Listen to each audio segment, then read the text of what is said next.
Halo semua, jumpa lagi di channel Exploring Herbal. Pada video kali ini, kita akan membahas terkait pencegahan dan pengobatan COVID-19 dengan herbal tentunya.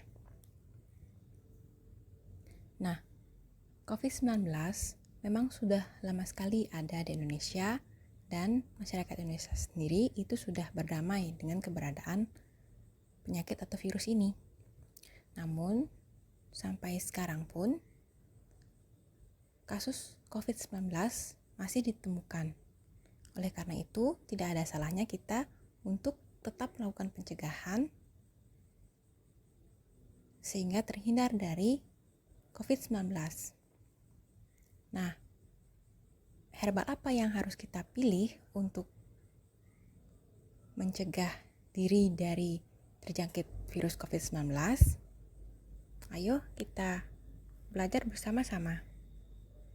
COVID-19 memberikan banyak dampak negatif pada tubuh manusia. Banyak organ yang dipengaruhi akibat penyakit ini, diantaranya jantung, paru-paru, pembuluh darah, sistem saraf pusat, otak, ginjal, dan kulit. Untuk jantung, itu dapat terjadi miokarditis, gangguan ritme kardiak, trombosis, emboli, dan lain-lain. Lalu untuk paru-paru, dapat terjadi pneumonia atipikal, hipoksia, kegagalan respiratori akut, badai sitokin, dan lain sebagainya. Untuk pembuluh darah, dapat terjadi peradangan endotel, trombosis, abnormalitas pada jantung, emboli pulmonar, dan lain-lain. Untuk sistem saraf pusat, dapat terjadi serangan kecemasan, insomnia, depresi, dan lain sebagainya. Untuk otak, dapat terjadi epilepsi, stroke, dan gangguan pusat pernafasan. Untuk ginjal, dapat terjadi gangguan ginjal akut, emboli, dan trombosis. Lalu untuk kulit, dapat terjadi papular stain, vesicular rash, eritema, dan lain sebagainya. Nah, selain ketujuh organ ini, pustaka lain menyebutkan ada gangguan juga pada organ atau sistem seperti darah, hati, kemudian usus penyerapan atau ileus, sistem muskuloskeletal, lambung, dan juga limpa. Untuk darah, dapat terjadi sitopenia, koagulopati, febrile neutropenia, dan lain sebagainya. Lalu untuk hati, dapat terjadi pembesaran hati, peningkatan kadar enzim hati, gangguan hati. Lalu untuk gangguan pada usus penyerapan, dapat terjadi diare. Lalu untuk sistem muskuloskeletal, dapat terjadi mialgia, artralgia, rigor, rash, dan bengkak atau edema.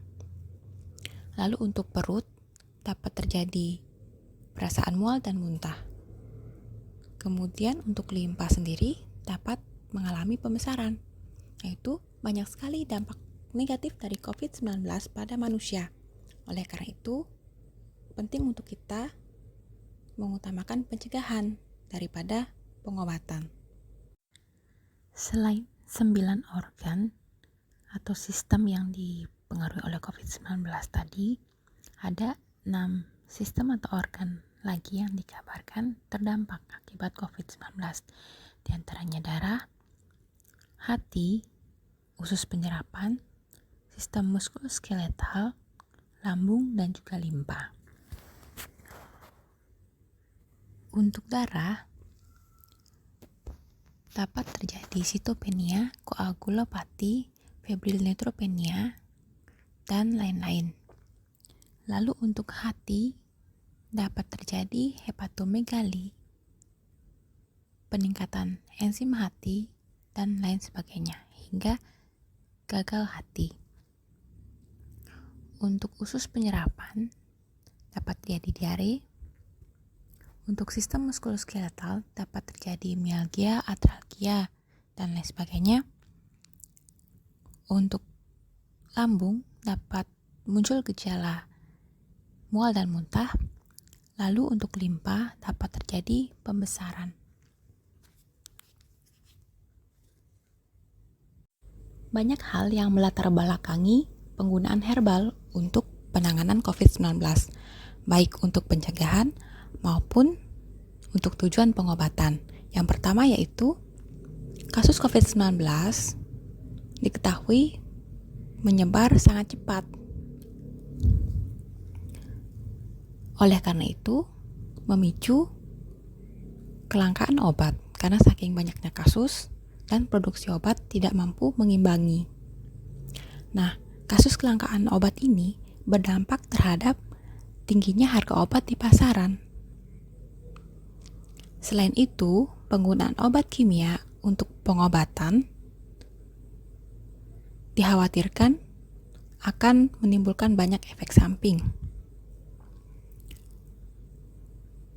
Dan terakhir tapi tidak yang terakhir tentunya diketahui banyak residual effect akibat gejala COVID-19 yang terjadi.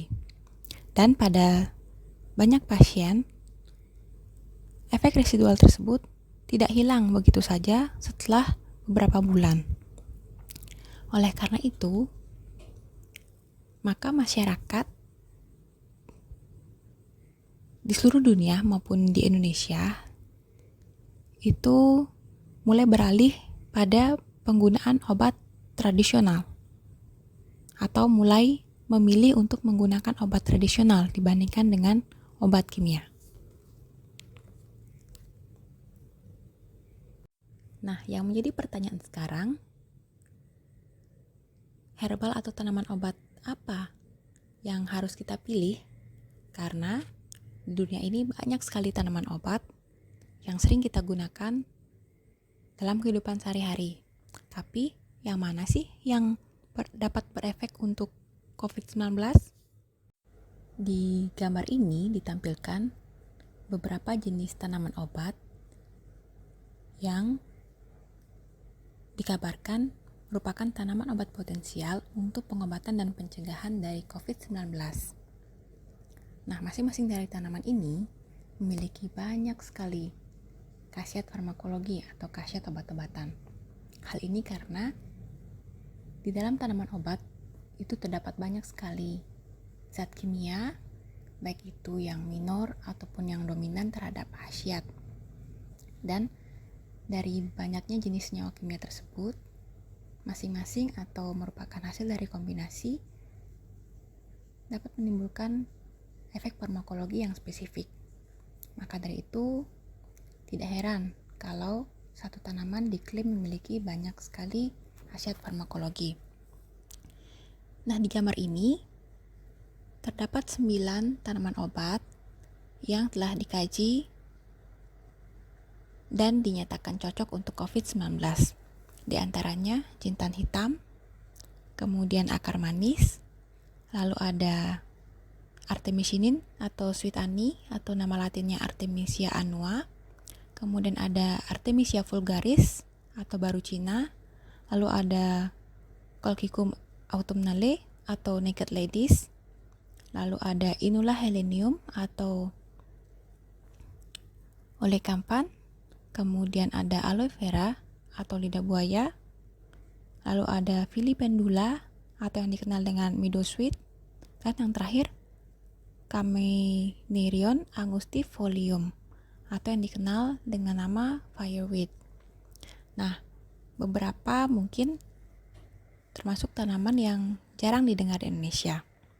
Dari ke-9 tanaman ini, jintan hitam, akar manis, dan lidah buaya itu tergolong tanaman yang mudah ditemui. Jadi, kita bisa memanfaatkan untuk pencegahan dan pengobatan COVID-19.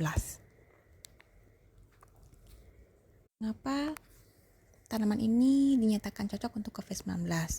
Karena pada kasus COVID-19 diutamakan memilih tanaman obat dengan efek antiinflamasi atau anti radang, antivirus, dan juga imunomodulator atau yang terkait dengan peningkatan sistem imun. Dari ke-9 jenis tanaman obat tadi, nah di sini dilakukan pembandingan mana tanaman obat dengan efek anti COVID-19 yang paling hebat atau paling poten. Karena tidak mungkin kan atau kurang efisien kalau ke-9 tanaman obat ini digunakan sekaligus secara bersamaan. Nah, ada 18 jenis gejala dari COVID-19 yang digunakan untuk membandingkan. Di antaranya fibrosis pulmoral, kemudian gangguan darah, badai sitokin,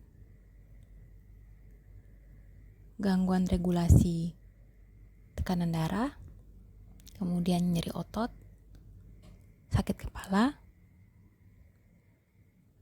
gangguan gastrointestinal, intoksikasi, gangguan metabolisme, fatigu, gangguan tidur, epilepsi, mual muntah, miokarditis, gangguan pada kulit, radang tenggorokan, gangguan psikologi, dan terakhir hipoksimia. Nah, dari ke-18 gejala tersebut, Cameminion angustifolium atau yang dikenal dengan nama fireweed itu menjadi yang paling hebat atau paling poten. Diikuti dengan filipendula dan jinten hitam. Namun sayangnya 2 jenis tanaman obat teratas itu tergolong susah ditemukan di Indonesia. Maka dari itu, ayo kita lihat 3 jenis tanaman obat yang kita sering temui di Indonesia, di antaranya akar manis, jinten hitam, dan juga lidah buaya. Nah, untuk akar manis sendiri, gejala yang dapat ditangani yaitu gangguan sitokin dan gangguan regulasi tekanan darah. Juga bisa menangani miokarditis atau gangguan jantung lainnya dan radang tenggorokan, baik itu yang disertai dengan batuk kering atau batuk berdahak. Nah, untuk jinten hitam ini lebih banyak gejala yang mampu ditangani, diantaranya gangguan regulasi gula tekanan darah, kemudian sakit kepala, lalu ada gangguan gastrointestinal, intoksikasi, fatigu, gangguan tidur, epilepsi, gangguan pada kulit, dan juga gangguan psikologi. Untuk aloe vera atau lidah buaya dapat mengatasi gangguan pada gastrointestinal dan juga gangguan pada kulit, terutama pada penggunaan topikal atau luar tubuh.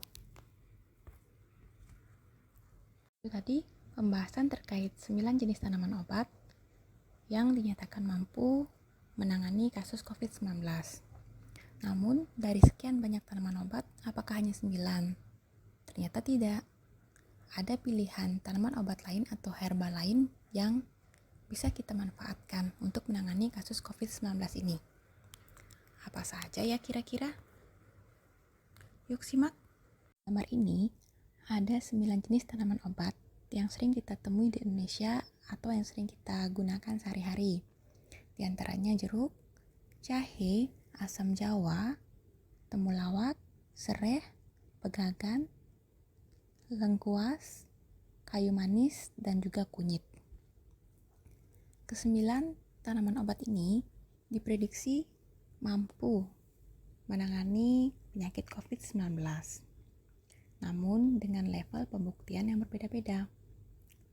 Prediksi dilakukan dengan mempertimbangkan aktivitas atau kemampuan dari 1 atau lebih senyawa fitokimia yang terdapat di dalam tanaman obat tersebut.